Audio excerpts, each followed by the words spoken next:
The second core principle for turning your idea into a successful product or service is to prototype as soon as possible.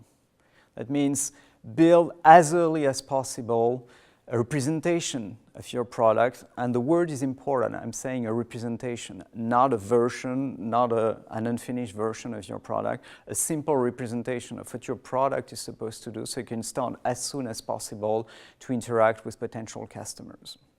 In the Lean Startup methodology, there is a word for that. It's called MVP. MVP is the acronym that stands for Minimum Viable Product. And it is exactly that. It's the simplest, earliest, roughest possible representation of your product or service that allows you to interact with potential customers and gather some meaningful reaction from them. Building an MVP, building ugly prototypes of your dream, your product, your service is extremely counter-natural for the entrepreneur. Because the natural inclination of the entrepreneur will always to build the ideal product, the final product, because you know that anything, if you put in the hands of your customers an unfinished, a buggy, a flawed product, of course the feedback you will get will be biased. Of course they will dislike your product because it's not up to the standard you know you're able to reach. It turns out it's quite the opposite.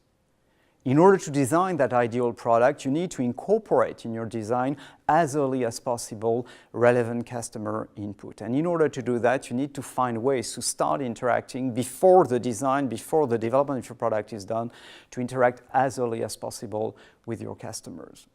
There is a saying in the Silicon Valley that says, if you're not ashamed of your prototype, it's too developed. What's important to understand that the MVP has usually nothing to do, again, with the final product. It serves three main objectives. Confirm the value proposition, how your value proposition is converted into product. Assess the usability of the solution as you're figuring it out. And third, keep learning about your customers, keep discovering about your customers, refining your understanding about the need, and eventually hurdle objections, fear that you might discover throughout the way and that might prevent them from buying later on.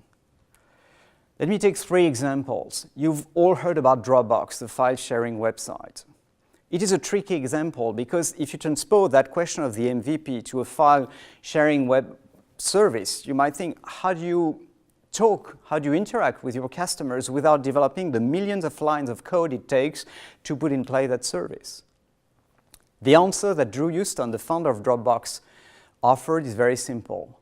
The MVP of Dropbox was a video he posted on YouTube, where he described, scenarized, the usage he had in mind for Dropbox. It's a very small way for doing that, because if you think about it, there is no coding involved in scenarizing the usage of a file-sharing website in a video. It's just drawing interfaces on Photoshop, building a little bit of animation, so you present, you expose, you scenarize what people will later on do on your file-sharing website. And that's how Dropbox started. He posted a video on YouTube and started to analyze the feedback he got from customers.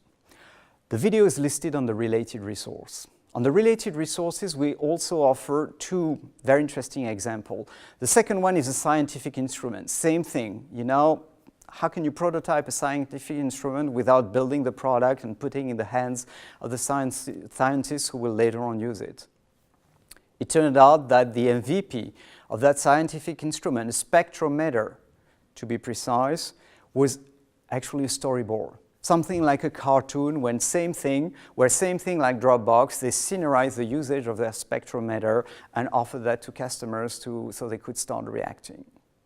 And the third example we list in the related resource is a website for kids. And the way the customer interaction is being done is just based on hand-drawing, paper-based web pages.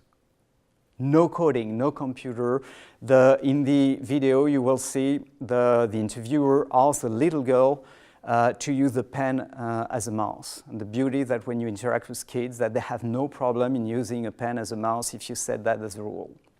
And the video is very interesting because you can see very immediately where she clicks, where she doesn't, how she reacts to the design of the pages, what are the parts she misses that were probably important in the design of the web pages, just using simple paper drawing and a pen as a mouse. That's what it takes in most of the cases to build your MVP.